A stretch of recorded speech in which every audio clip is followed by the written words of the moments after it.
DJ વગાડવાના નિવેદન મુદ્દે ટીના ભુવાજીએ સ્પષ્ટતા કરી છે. ભુવાજીએ જણાવ્યું હતું કે રમેલમાં બેઠો હતો ત્યારે ધૂણતા બોલાઈ ગયું હતું અને તે અંગે હું માફી પણ માંગુ છું. સાથે જ તેમણે એમ પણ જણાવ્યું હતું કે ગેનીબેન વિશે બે શબ્દ બોલાયા હોય તો માફી માંગુ છું. ભુવાજીની માફીનો આ વિડીયો પણ ચર્ચાનો વિષય બન્યો છે. જય માતાજી મિત્રો, કે રાતે હું રમેલમાં ગયો અને માસી તૂણતે બોલે ગયું એટલી મેં સમાજને એવું કીધું કે સાહિત્ય મહિના વિજય વાગશે નામથી એમ બોલાઈ ગયું અને પબ્લિકને એવું થઈ ગયું કે વૈશાખ મહિનાથી વાગશે એવું ગણાઈ ગયું છે.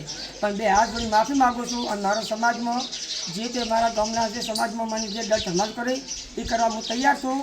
અને ગેનીબેન વિશે બે શબ્દ બોલી ગયા હોય તો હું માફી માગું છું હાથ જોડી. જય માતાજી.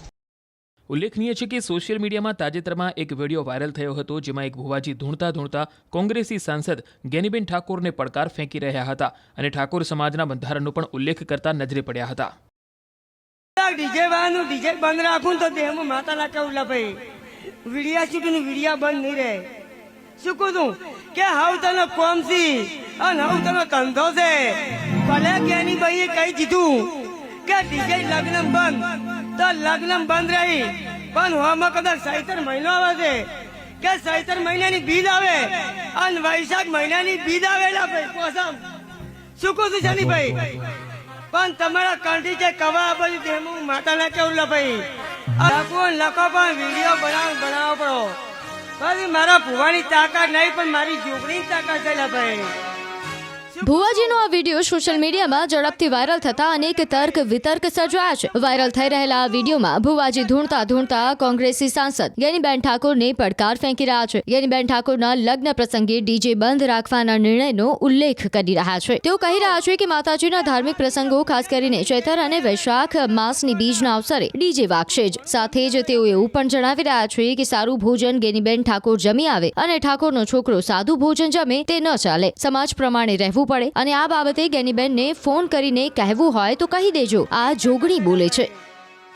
શું કહું છું કે સમાજ પ્રમાણે રહેવું પડેલા ભાઈ, પણ આજે હું માતા એમ કહું છું કે ઠાકોરનો એક બાજુ જમણવાર ને એક બાજુ ગેનીબેનનો જમણવાર લા ભાઈ.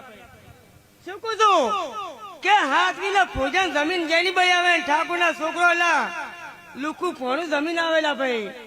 પણ ફોન કરવો કરતો પડો ગેનીભાઈ ની કે એડવાની જોગણી બોલી વિડીયો કરવા એમ કરતો પડેલા ભાઈ.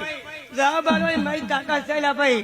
પણ ઠાકોર સમાજે જાન્યુઆરી 2026માં સામાજિક સુધારણા માટે નવું બંધારણ લાગુ કર્યું છે. આ બંધારણમાં 16 બાબતો પર ખાસ ભાર મૂકવામાં આવ્યો છે, જે અંતર્ગત લગ્ન પ્રસંગોમાં ડીજે પર પ્રતિબંધ, લગ્ન ખર્ચમાં ઘટાડો, નશાકારક વસ્તુઓ પર પ્રતિબંધ, મૈત્રી કરાર સહિત દંડની પણ જોગવાઈઓ કરવામાં આવી છે. મહત્વનું છે કે ગેનીબેન ઠાકોરની અધ્યક્ષતામાં સદારામ ધામ ખાતે ગત 4 જાન્યુઆરી 2026ના રોજ આ બંધારણ જાહેર કરાયું હતું. તેનું ઉલ્લંઘન કરનારા સામે 1,51,000 સુધીની દંડની જોગવાઈ જરૂર પડીએ સમાજ બહાર કરવાની કાર્યવાહી થાય છે. જો કે ઠાકોર સમાજમાં સામાજિક બંધારણના અમલીકરણને લઈને સતત વિવાદ સર્જાતો રહ્યો છે. તાજેતરમાં ભાજપના પૂર્વ જિલ્લા પ્રમુખના દીકરાના લગ્નમાં નિયમોનું ઉલ્લંઘન થયા હોવાના આક્ષેપો સાથે સોશિયલ મીડિયા પર પોસ્ટ વોર શરૂ થયું હતું. આ કાર્યક્રમમાં ગેનીબેન ખુદ સ્ટેજ પર હાજર જોવા મળ્યા હતા. તો તાજેતરમાં અલ્પેશ ઠાકોર દ્વારા બોલાવવામાં આવેલ અભ્યુદય સંમેલનમાં પણ બંધારણ મુદ્દે વિક્રમ ઠાકોરે ગેનીબેન અને સમાજના આગેવાનોને રજૂઆત કરી હતી. ત્યારે હવે ધૂણતા ભુવાજીના વિડીયોએ ચર્ચા જગાવી છે.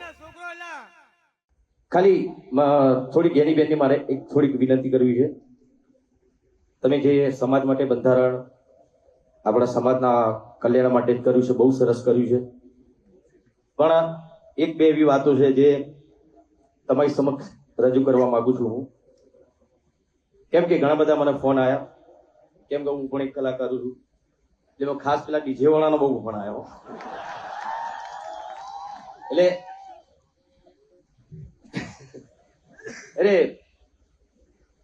બીજું કશું ને, એ લોકોનું પણ શું એમના ઉપર ઘર ચાલતું હોય છે. ઘણા બધા કલાકારો ડીજીમાં જ કામ કરતા હોય છે.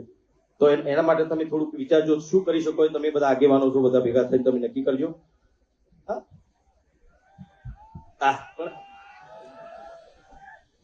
એટલે અમારા કલાકારોની વાત છે, બરાબર. એટલે એમાં શું થઈ શકે છે તમે બધા આગેવાનો છો, તમને વધારે ખબર પડશે. કોઈ રસ્તો તમે કાઢજો તો એ લોકોનું ઘર પણ ચાલે.